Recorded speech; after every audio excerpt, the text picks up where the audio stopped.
Hello everyone, my name is Muir, and this is X4 Foundation, specifically the new and improved medium weapons guide this time. We're going to be starting with Commonwealth weapons, and then we'll be going on to base faction, split, Terran, and then Boron medium weapons in their own videos, because there are a lot of them. Now, you know the drill by now. We're going to be pulling numbers from X4 Ultimate Weapons Guide. This is by Kajar, and he just has all these numbers. He isn't paid to do any of this, so if you really like this stuff, then I highly recommend that you leave him a thumbs up, an award, or some sort of comments telling him how it was useful to you. Alright everyone, without further ado, let's get into it. Well, if we get there. Alright, so we have, first off, very many of the weapons here are going to function precisely like they did in the small weapons version. So just be aware of that. They are going to be more or less the same. I don't think there are any major changes between small and medium-sized weapons. But first and foremost, the beam emitter. The beam emitter is an interesting weapon on medium ships because it doesn't do a lot of damage, and that tends to be the shtick of medium weapons.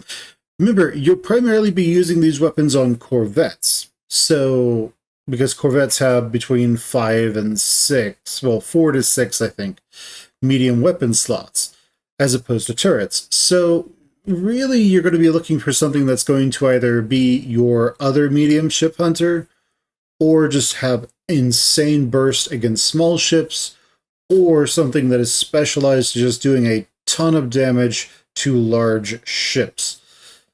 So, medium ships are a little bit more specialized.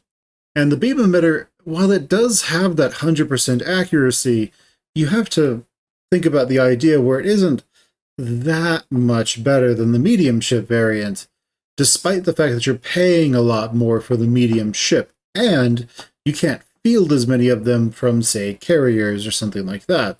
So in this case, the medium variant, beam emitter doesn't really do it for me. I don't find it as to be a particularly good choice here. In part because medium ships turn a lot more slowly. They have a much lower pitch than small ships. So your ability to keep your turrets honed in on the enemy is less likely, really, with medium ships. So the beam emitter is good. If you're going with an all beams sort of playthrough, it is viable, I suppose. But here I wouldn't necessarily recommend it on medium ships, unless you think the burst damage of 150-ish damage per second from 5 beams is really worth it.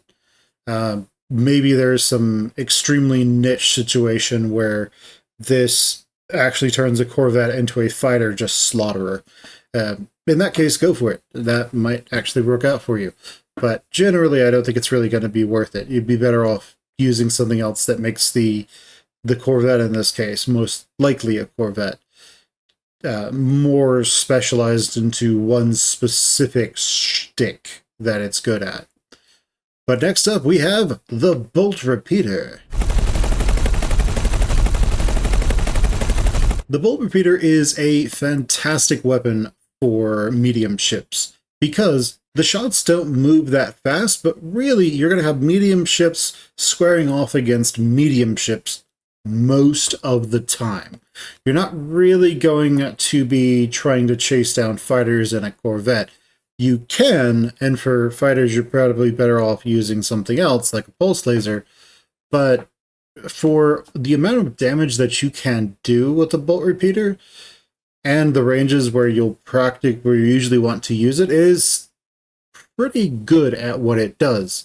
The other thing that's nice about it is that its burst and sustained damage do tend to be a little closer to each other, so you will get more reliability out of those weapons. But also, once the corvette, or yeah, in this case, usually corvette, goes past an enemy ship, it's going to take them substantially longer to get back on target, to finish their pirouetting and spinning and prancing and, you know, dancing as they're trying to do their evasive maneuvers and get to where they can fire again. So it's more likely that you'll spend more time with no heat and then just bursting instead of relying on the sustain numbers. But do keep in mind, this is a weapon that will do pretty well. It can kill fighters, it can kill medium ships, it can still do a decent chunk of damage to large ships.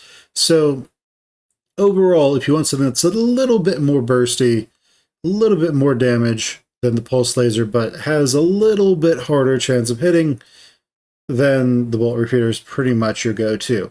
If you are flying the ship yourself, there are other things that you can do, but that's beyond the scope of this video. So, let's go on to the next one. The plasma cannon.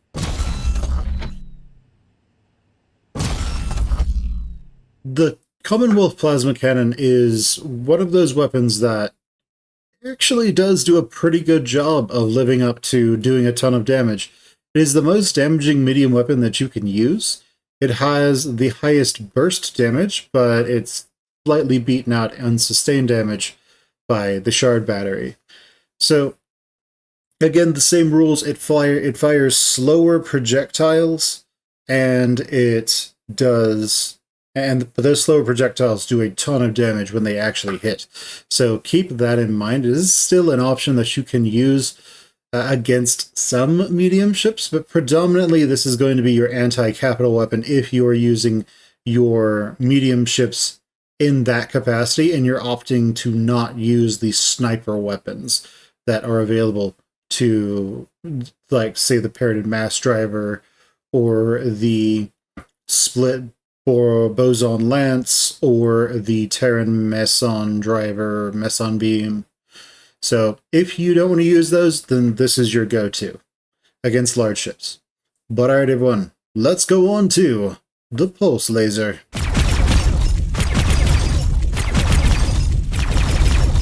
The Commonwealth pulse laser is specifically a strict upgrade to the small Commonwealth pulse laser. It does pretty much the same thing.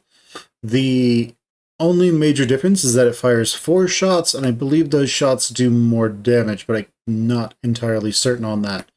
Overall, with all 4 shots, it does do more damage. As we can see here, this one is around 300. The other pulse laser for the small was probably a bit lower. It was like 150 or so. But it does more damage. The shots still move really quickly. You will have a high chance of hitting small ships with this weapon. You can still do a decent amount of damage to medium ships, but you definitely are going to be trading maximum theoretical damage for high ability to actually hit medium ships. So that is definitely a thing you need to consider. But alright, after that we have the shard battery.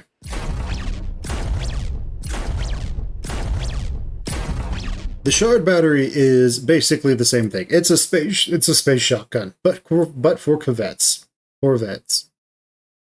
The same rules and ideas from the small variant of this still apply. You want to get as close as possible as you can to the enemy and then just shoot them with all barrels of your space shotgun.